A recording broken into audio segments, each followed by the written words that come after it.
outillage. Alors pour ça, c'est une pièce qui sort direct de l'impression avec la couche d'accroche, les supports qu'on voit ici là, qu'il va falloir faire sauter.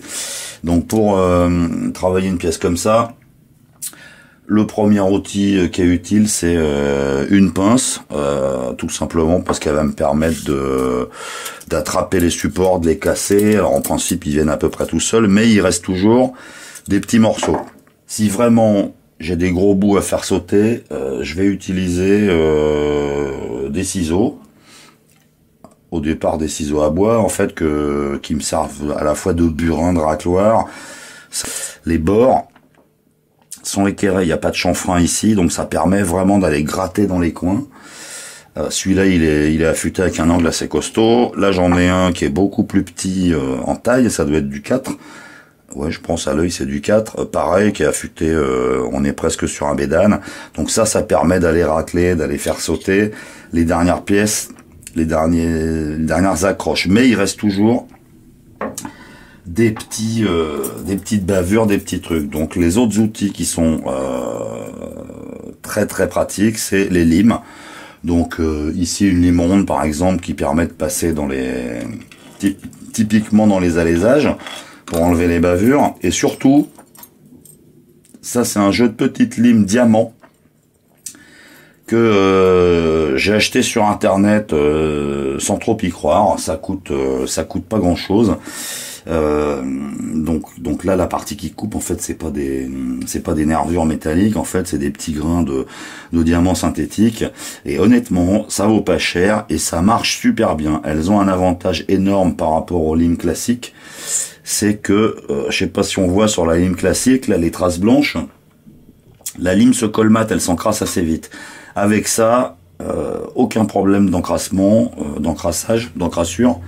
Que ça soit ces limes-là ou les limes classiques, il faut pas y aller comme un bourrin super vite. Il faut limer tranquille. Alors tout simplement pourquoi? Parce que là on est sur du plastique. Donc le plastique, si on va très vite, il va chauffer. Et comme il a une température de fusion ou de ramollissement qui est pas très élevée, si vous y allez comme un taré à fond, ça va fondre, ça va coller et ça marchera pas. En général, sur les endroits qui le méritent, je termine avec un petit coup d'abrasif, donc du papier de verre. Papier de verre abrasif de bonne qualité. Donc si vous avez l'occasion d'en trouver, achetez cette marque-là, SIA, c'est suisse. C'est de la super camelote, ça marche très bien.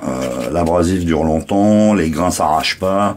Je vous déconseille très fortement d'acheter des abrasifs à 2 € le paquet de 5 feuilles en grande surface de bricolage, parce que vous allez faire ça 2 fois, tous les grains vont se décoller et vous allez jeter votre papier, quoi. Bon, ça progresse gentiment. J'ai assemblé, alors toujours sans les vis, hein, les premiers éléments du poignet, l'index qui bouge plutôt pas mal. Les articulations sont pas mal faites parce qu'en fait il y a quand même pas mal de mouvements possibles. Là c'est un peu flexible, donc on verra ce que ça donne. Le pouce est prêt aussi, même chose, il est pas fixé, quoi, il est pas en place, donc il y a plus qu'à continuer le montage à blanc de l'ensemble de la main. Ce que j'ai fait, j'ai préparé, je vous avais montré dans la vidéo sur les réglages là, des lots qui correspondent en fait aux 3 doigts suivants. Donc j'ai plus qu'à les détacher, les limer, les poncer. Pour détacher les supports, j'essaie de fixer la pièce dans l'étau.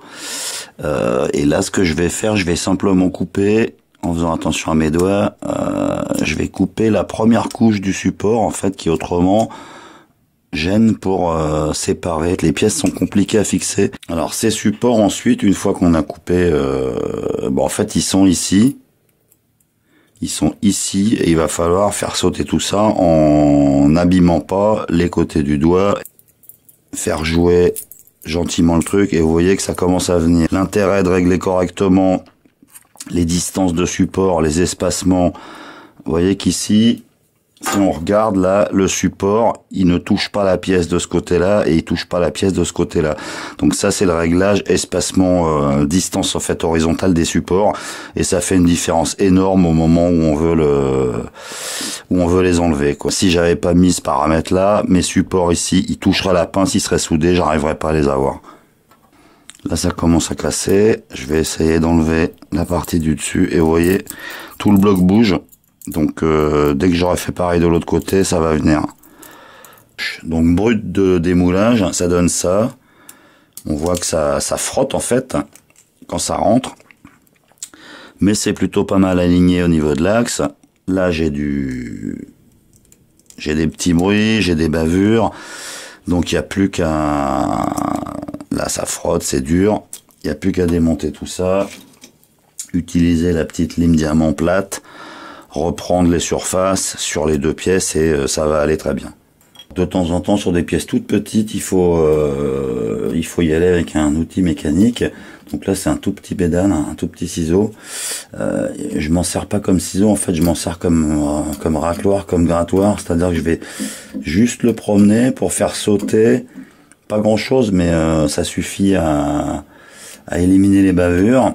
Donc là, en attendant d'avoir reçu la visserie pour pouvoir fixer les différentes pièces les unes avec les autres, j'en profite pour les préparer à la finition. C'est-à-dire que sorties d'impression, elles sont pas mal, mais je sais pas si on entend. Là, ça accroche. En imprimant en 0,15, j'ai des stries horizontales, puisque ça a été imprimé dans ce sens-là. Et c'est pas lisse. Donc du coup, ce que je fais, je mets un petit coup de papier de verre sur toutes les pièces. Alors, avant ça, évidemment, j'ai ajusté les articulations. Là, je m'occupe de l'aspect visuel de l'extérieur. Et après, quand j'ai dégrossi au papier de verre, je mets un tout petit coup avec du 500. Alors, en principe, c'est de l'abrasif à l'eau. Là, j'ai utilisé à sec, mais ça me permet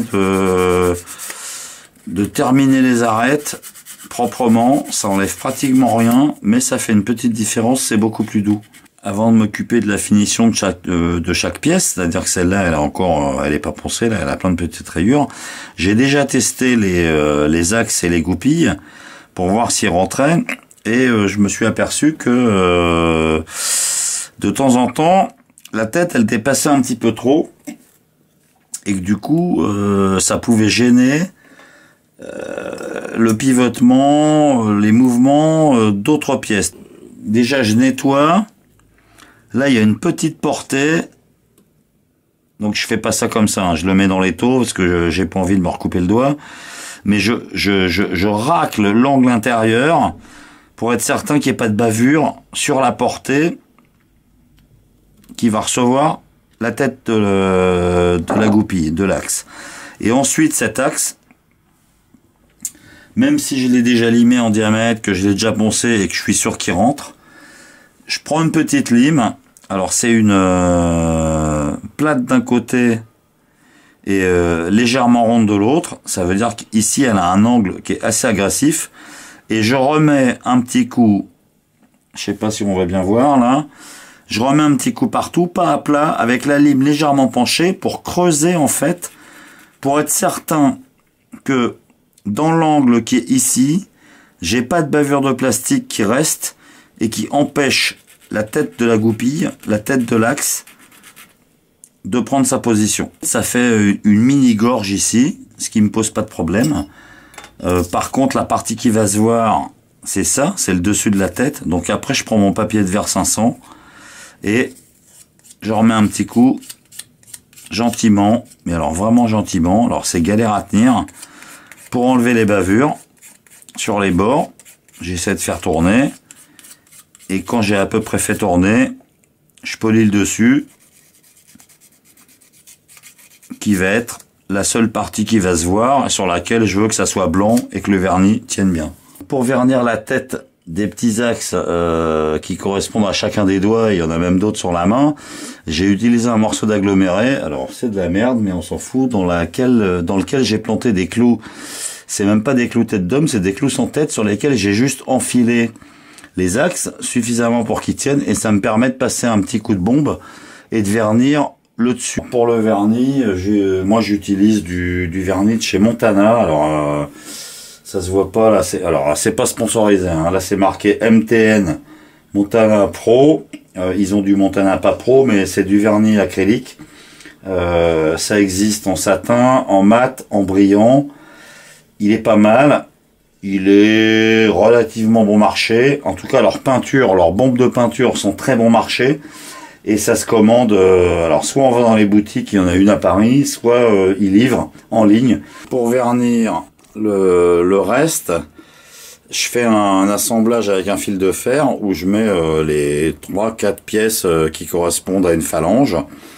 Je mets un coup de vernis d'un côté, je retourne le fil de fer, je fais la même de l'autre. Ça c'est le pouce qui sort du vernis, alors ça bouge correctement, la finition elle est correcte, les articulations bougent bien.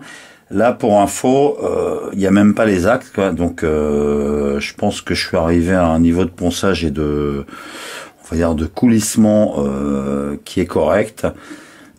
On va faire les autres doigts et puis on verra à la fin s'il faut rajouter ou pas des petites cales ou des petites rondelles dans les articulations pour pouvoir serrer ça correctement. Mais ça sera dans une prochaine vidéo parce que j'ai pas encore reçu les vis et on m'annonce